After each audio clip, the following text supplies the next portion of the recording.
Est-ce que vous avez un exemple d'essai à l'époque? Très bien, très bien. La meilleure, c'est une forme d'essai, tout à fait. Pardon?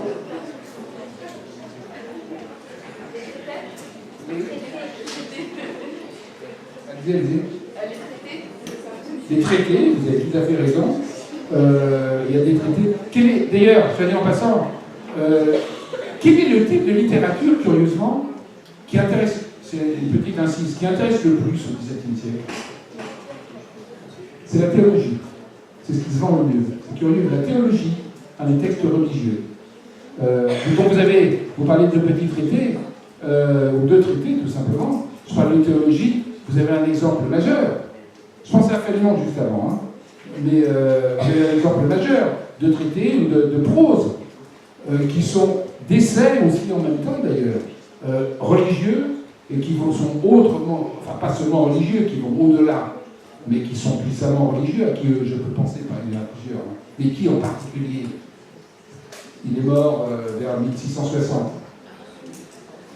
Et c'est peut-être d'ailleurs le plus grand succès d'édition au XVIIe, peut-être. Vous verrez lequel. Vous avez peut-être déjà étudié. Allez-y. Alors, Bossuet, oui, vous avez raison, c'est pas lui que je songeais. Je vous enverrai aussi quelques lignes pour votre édification, mais c'est pas lui que je songeais, mais il en fait partie. Il aurait pu, oui.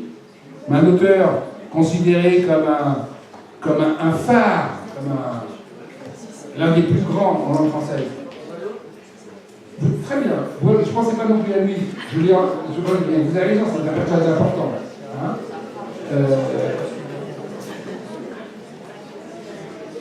allez-y. Malherbe, vous avez raison, il est très important, mais il est au début du siècle, oui.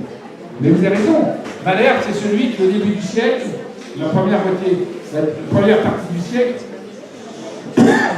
Malherbe essaye de purifier la langue, de travailler, c'est vrai. Mais je pensais à Pascal. Vous connaissez Pascal?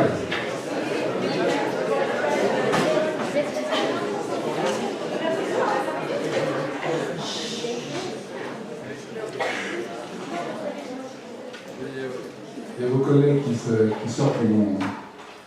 J'attends qu'ils sortent, c'est moi. Très bien. Qu'est-ce que vous avez lu de Pascal? Qu'est-ce que vous connaissez de Pascal? Les pensées de Pascal, très bien. Un admirable texte, et puis...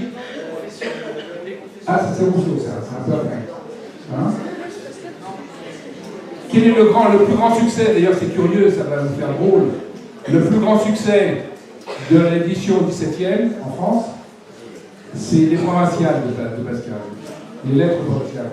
C'est-à-dire, c'est un texte de religion. C'est vous dire l'emprise de la religion à l'époque, hein, je veux dire en passant. Bon, alors, qu'est-ce qu'il y a d'autre? Il avait parlé de Boileau. Boileau, c'était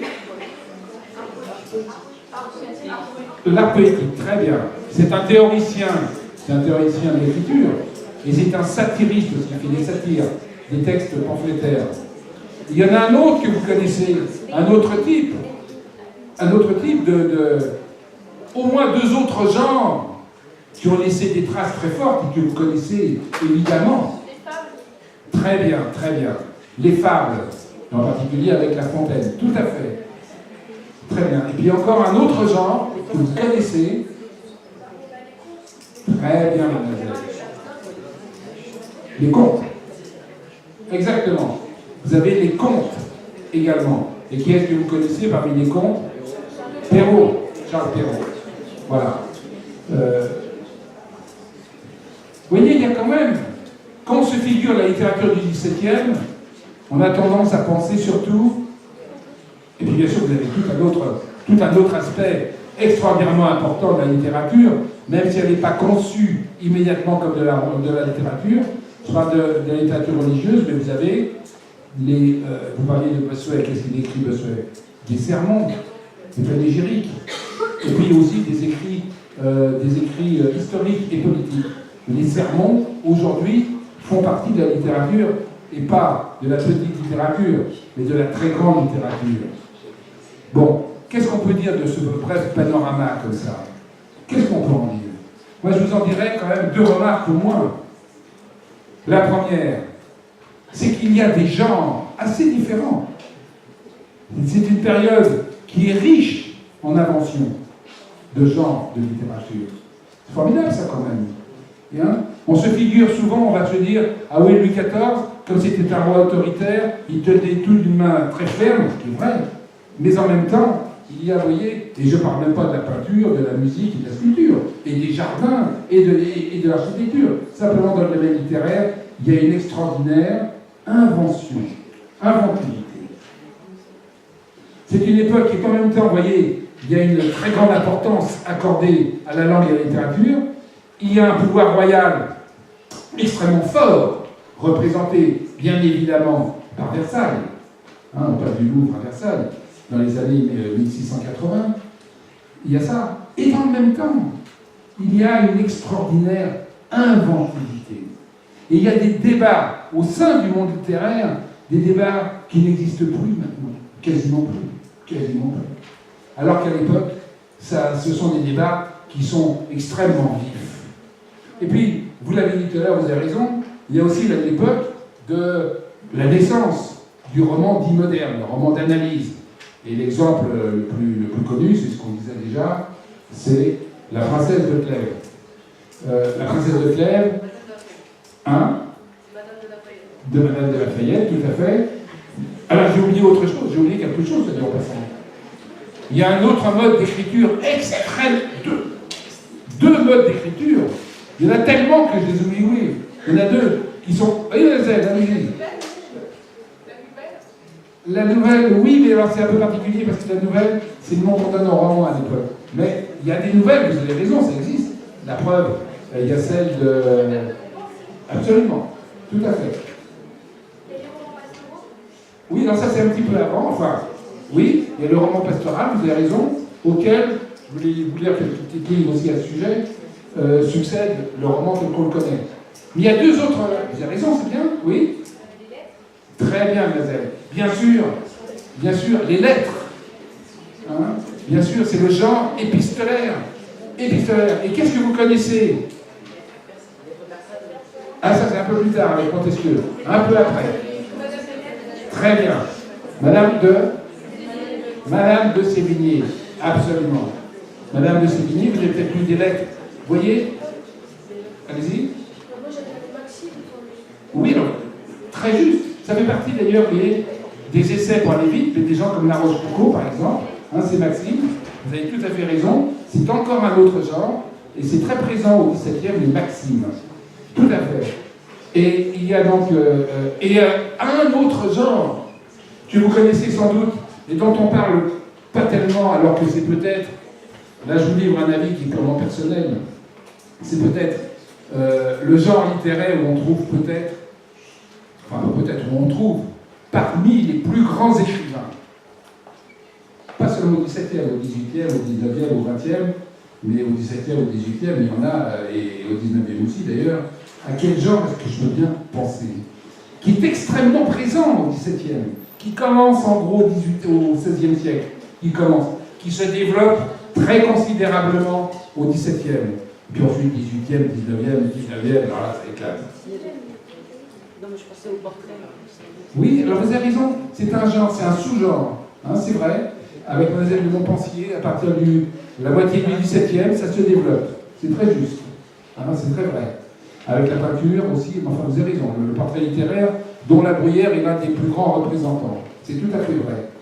Mais ce genre auquel je songe, qui a fourni au XVIIe, et puis ensuite, et au XIXe, et au XXe encore, des textes, des œuvres tout à fait admirables. Admirables. J'insiste. Est-ce que vous savez ce que c'est? Je donne deux images à celui qui trouve. Deux images. Un bonbon avec. N'en voyez pas? Je vais vous mettre sur la voie. Est-ce que Madame de Lafayette, que vous citiez, elle a participé à ce genre? Mais c'est pas celle que vous connaissez, Madame de Motteville non plus, ça ne vous dira rien. En revanche, est-ce que Madame de Montpensier, ça ne vous dira pas non plus? Alors je vais vous dire un peu après. Saint-Simon. Vous avez.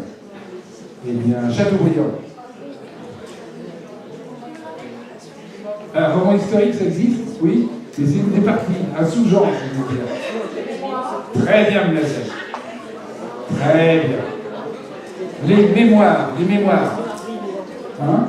Les mémoires. Peut-être connaissez-vous, je dis bien peut-être, et je vous excuse immédiatement si vous ne le connaissez pas, quel est le mémorialiste du XVIIe siècle, disons, le plus connu, qui est un cardinal. Non, vous ne connaissez peut-être pas. Mais vous connaîtrez plus tard, mais c'est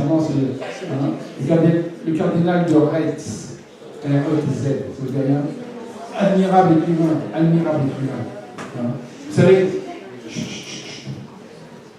les gens à l'époque qui écrivent comme ça, ils écrivent incroyablement bien. Alors, il y a des gens qui écrivent plus ou moins bien malgré tout, mais il y a toujours un soin, un souci de son écriture, de son style, qui fait que c'est toujours très, très tenu, même si c'est pas toujours parfait. Il y a toujours un très grand souci de la langue. Et chez les grands écrivains, ceux qui nous sont restés, vous noterez quand même, jeunes gens, en quelques années, quoi, 3 décennies, 4 décennies maximum, il reste de véritables géants de la littérature. Je ne sais pas si l'époque qu'on vit, il en restera tellement des géants, j'en sais rien, on verra plus tard. Mais à l'époque, il reste des géants de la littérature. Qui vous rendez compte, il y a quand même quoi, 18e, 19e, 20e, 3 siècles, plus de 3 siècles et demi même. Et ce sont des auteurs qui sont toujours extrêmement présents. On ne peut pas penser à la littérature française sans mettre dans la balance, si je puis dire, les auteurs de cette deuxième moitié du XVIIe. C'est-à-dire que Louis XIV a peut-être certainement été un grand roi, comme on dit Saint-Simon, mais c'est un roi qui, par son action, par son pouvoir, par sa politique, par sa volonté politique, a permis d'accoucher, si je peux dire, une littérature constituée de véritables géants. D'un point de vue strictement politique et bien évidemment littéraire, artistique, c'est admirable. Encore une fois, je ne vous parle pas de la peinture, même pas de la sculpture, ni de la musique, ni évidemment de l'architecture. Quand je pense à l'architecture, je pense en particulier à, évidemment, Versailles. Vous avez déjà allé à Versailles? Ouais. Bon, voilà si vous voulez. Voilà le vaste tour. Ce qu'il faut retenir, c'est l'extrême richesse, l'extrême prodigalité de cette littérature de cette époque. C'est pour ça que ce que vous devriez, à mon avis, retenir de ces petites heures qu'on aura passées ensemble, quand vous étudierez ces œuvres, ou quand vous les lirez pour votre plaisir éventuellement, ne pas oublier que ce sont des œuvres qui ont été investies, ce sont des auteurs qui ont eu le sentiment d'être investis d'une mission presque mystique, et qui pourtant ne se prenaient pas pour des artistes. Ils n'étaient pas du genre à se dire « moi, je suis un artiste ». Non. Ils se prenaient pour des artisans, presque pour des ouvriers. Vous voyez ? Mais avec une conscience de leur mission, de leur travail, de la discipline qu'il fallait y mettre, qui est tout à fait exceptionnelle, et qui est restée vivante jusqu'à, il y a quoi encore, une cinquantaine d'années. Aujourd'hui, ça change, en général. Peut-être que parmi vous, eh bien, certains prendront la suite, de Racine, de Corneille. Je vais vous donner un exemple, puisque vous me le demandez. On parlait quelques lignes simplement. Je pense pas, je suis pas sûr que vous passez votre temps à lire. Je ne sais pas si vous avez déjà lu du Bossuet, par exemple. Pas nécessairement, c'est normal. Bossuet, ce que je vais vous dire de lui, là, il a une trentaine d'années, et il a lu ça devant Louis XIV en 1662. Je vous lis simplement quelques lignes.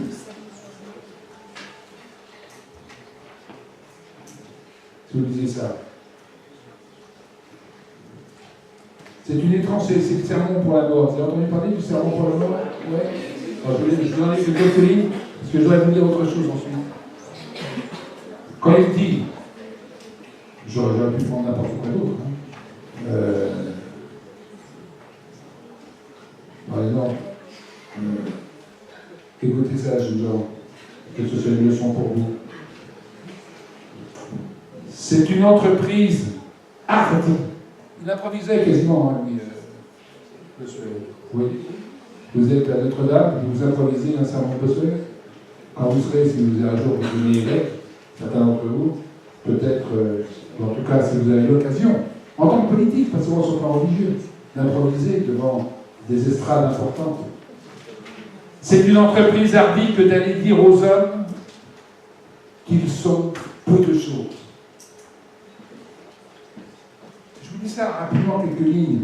Dites-vous, vous regardez la télé, j'imagine. Bon. Vous regardez des informations à la télé. Vous entendez des hommes politiques à la télé. Quel que soit leur part politique, c'est pas la question. Hein? Demandez-vous, à travers les quelques lignes que je vais vous lire, est-ce que vous entendez ça à la télé? Dans la bouche d'un homme politique, quelle que soit sa fonction, et politique, ça pourrait être autre chose, disons politique. Parce que là, c'est un sermon, c'est un discours. C'est une entreprise hardie que d'aller dire aux hommes qu'ils sont peu de choses. Chacun est jaloux de ce qu'il est, et on aime mieux être aveugle que de connaître son faible. Surtout les grandes fortunes veulent être traitées délicatement. Elles ne prennent pas plaisir qu'on remarque leurs défauts. Elles veulent que, si on le voit, du moins, on le cache. Et toutefois, grâce à la mort, nous en pouvons parler avec liberté. Il n'est rien de si grand dans le monde qui ne reconnaisse en soi-même beaucoup de bassesse à le reconsidérer par cet endroit-là. Simplement, hein, etc. Oui, je vous ai donné quelques lignes simplement. Voyez le ton, à quel point c'est un ton qui se donne immédiatement de la grandeur. Et si vous prenez maintenant, on pourrait en dire beaucoup, c'est lire Bossuet, quand en fac, j'enseignais toujours aux étudiants, on faisait toujours un sermon, et ensuite je leur demandais d'écrire à partir de ça. Et c'est très difficile parce que Bossuet est un écrivain prodigieux. Et encore, si vous prenez ses oraisons funèbres, par exemple, je ne sais pas si vous en connaissez déjà, j'espère que vous aurez l'occasion d'en étudier, c'est à tomber par terre. C'est à tomber par terre. C'est une telle puissance. On n'écrit plus comme ça, on ne parle plus comme ça. C'est trop grand, c'est trop fort pour aujourd'hui. On est tout frais, vous voyez. Mais enfin, si vous avez l'occasion d'en lire et d'en étudier, je ne saurais trop vous le conseiller, vous le recommander. Lui en particulier, pas seulement lui, mais lui en particulier. Maintenant, puisque c'est après vous poserez les questions que vous voulez. Là, je prends la préface, j'aime beaucoup les préfaces, c'est très intéressant les préfaces, très très intéressant. C'était le cas, c'est encore le cas aujourd'hui, c'est très intéressant les préfaces. Là, c'est complètement autre chose. Là, c'est à propos du théâtre. C'est dans la préface de Bérénice. C'est de qui Bérénice? Racine. Très bien. Je vous parlais tout à l'heure l'une des différences entre Corneille, homicide, et Racine. C'est que Corneille, il appartient en gros à ce qu'on appelle l'époque baroque. Je n'en ai pas parlé parce qu'on ne peut pas parler de tout. Mais c'est-à-dire qu'il y a beaucoup d'événements, vous voyez, beaucoup de péripéties, beaucoup de coups de théâtre. Bref, il y a plein d'événements, plein de péripéties, plein d'anecdotes au sein même de ces pièces et de retournements de situation. Racine, lui, il fait quelque chose, il tente quelque chose, et je veux dire quoi en lisant ces quelques lignes, que je trouve pour ma part absolument fascinant. Fascinant. Je vais pourquoi. Je vais vous lire quelques lignes, et ensuite, je vais vous demander d'avoir l'obligeance de bien vouloir me dire en quoi, d'après vous, c'est fascinant. Je vous lis ces quelques lignes. Préface de Bérénice. Vous connaissez Bérénice? Non, ça veut dire rien. Bérénice, c'est très simple, si j'ose dire. C'est... allez-y. Vous connaissez? Non? Ah bon. Oui, vous avez? Au fil rouge? Non. Oui, peut-être.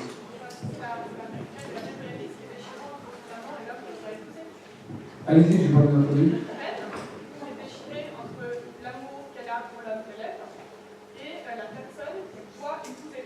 Ah oui, c'est un thème qui existe. Mais là, c'est pas exactement ça. Hein, c'est quelque chose de presque plus simple encore. C'est vrai, vous avez raison, on trouve ça chez Racine, dans plusieurs pièces. En grammaire, par exemple. Hein.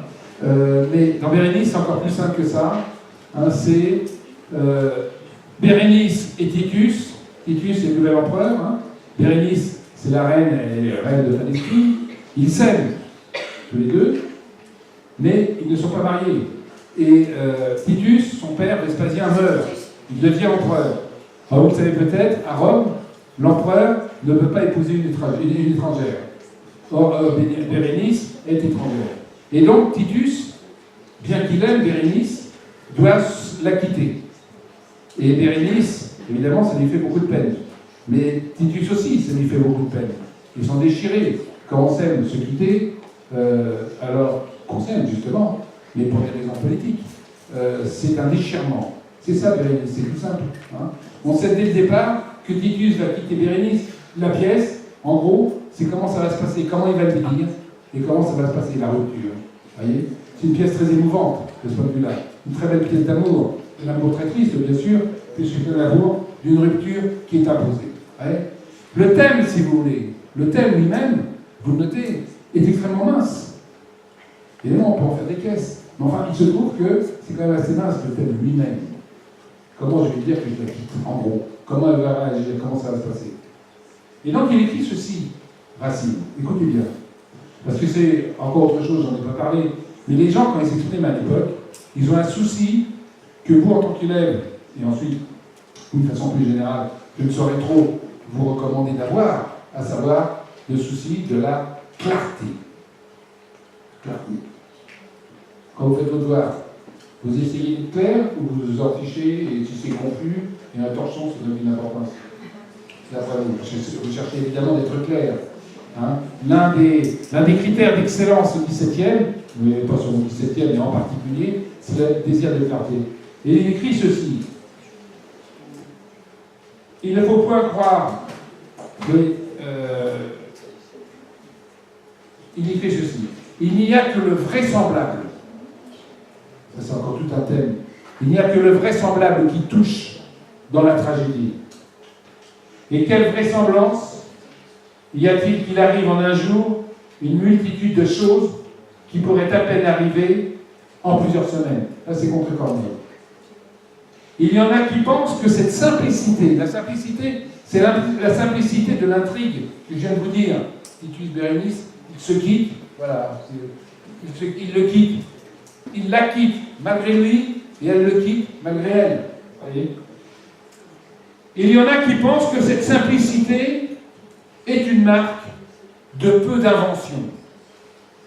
Ils ne songent pas qu'au contraire, toute l'invention consiste à faire quelque chose de rien. Il y a tout presque excusez-moi. Et que tout ce grand nombre d'incidents a toujours été le refuge des poètes, c'est-à-dire des gens qui font des pièces de théâtre, des poètes qui ne sentaient dans leur génie ni assez d'abondance, ni assez de force pour attacher durant 5 actes leurs spectateurs par une action simple.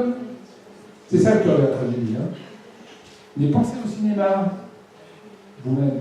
Pensez aux séries, pensez aux téléfilms. Aujourd'hui, comment ça se passe? Est-ce que c'est ça? Hein. Donc, les poètes qui n'ont pas assez de génie, de force, pour attacher durant 5 actes leurs spectateurs par une action simple, soutenue de la violence des passions, de la beauté des sentiments et de l'élégance de l'expression. Je répète ça. Une action simple, soutenue de la violence des passions, c'est-à-dire des sentiments, de la beauté, de la noblesse des sentiments et de l'élégance de l'expression. Noblesse, ou plutôt ici, vous voyez, la beauté, la simplicité, la violence des passions, la beauté des sentiments, l'élégance de l'expression, c'est-à-dire de la langue du style. Voilà. Vous avez ça. Et pourquoi je trouve ça passionnant, vraiment? Je veux dire pourquoi. C'est lorsque Racine dit de façon... Vous voyez, quand même, comment il s'exprime? C'est pas du blabla. Comment il s'exprime, Racine? Comment il s'exprime, Bossuet? Comment il s'exprime si vous avez lu d'autres textes, par exemple Madame de la Feuillette, Madame de Sévigné? Mais là, comment il s'exprime? Il a une écriture extrêmement ferme. Tous les mots portent. On ne peut rien retirer. Tout ce qu'il dit est efficace. C'est ça une langue forte. Et ça vaut pour vos devoirs, vous savez, les jeunes gens. Idéalement, un très bon devoir, c'est un devoir où tous les mots portent. Hein, il n'y a pas de blabla. Normalement. Dans les bons devoirs, je veux dire. Mais ce que je trouve fascinant, ce que je trouve fascinant, c'est pas le fait de ce qu'il dit ensuite, à savoir sa tragédie, ça fait pleurer les gens. Ce sont des tragédies où l'on pleure. Celle de Corneille, c'est plutôt celle où on applaudit. Là, la bravoure, c'est son bon. Mais c'est pas ça qu'il dit, que je trouve fascinant, je veux dire. C'est il ne songe pas qu'au contraire, toute l'invention consiste à faire quelque chose de rien.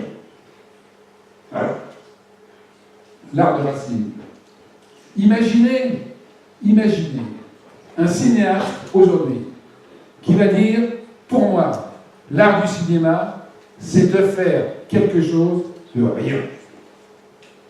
Je ne sais pas si vous allez souvent au cinéma, mais je pense que vous en voyez, je pense que vous avez des téléfilms. Est-ce qu'à votre avis, c'est aujourd'hui assez fréquent ou assez rare qu'on fasse des œuvres à partir de rien? C'est-à-dire un thème extrêmement mince. Quand vous faites quelque chose, une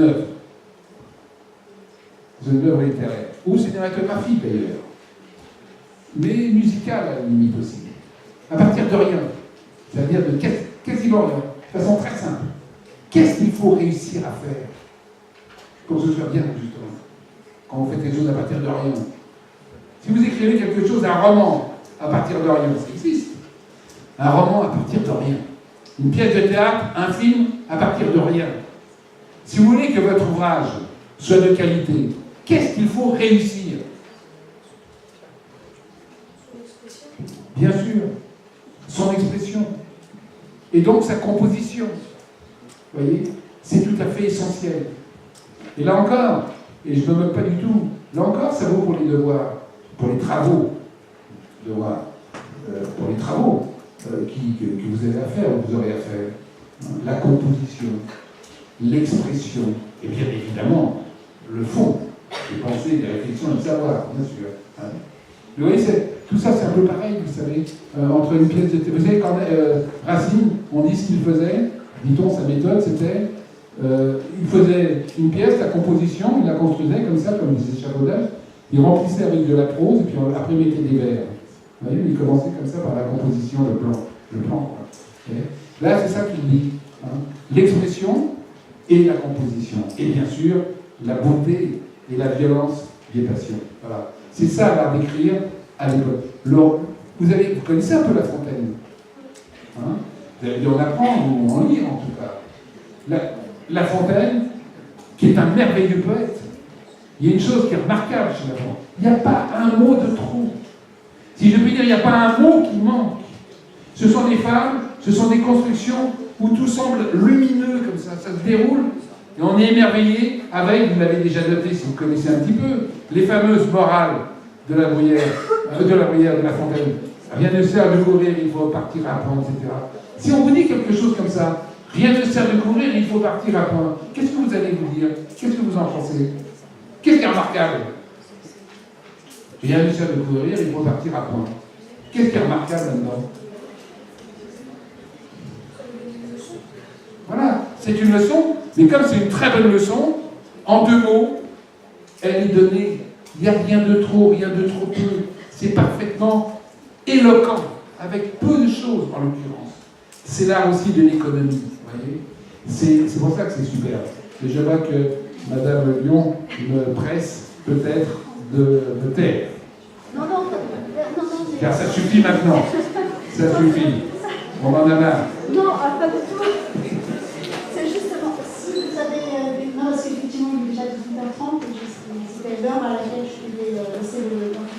Mais si vous avez encore quelques questions, enfin, j'aimerais justement peut-être un échange avec Jean-Michel Lamontagne. Sinon, on va. En tout cas, merci de nous avoir participé.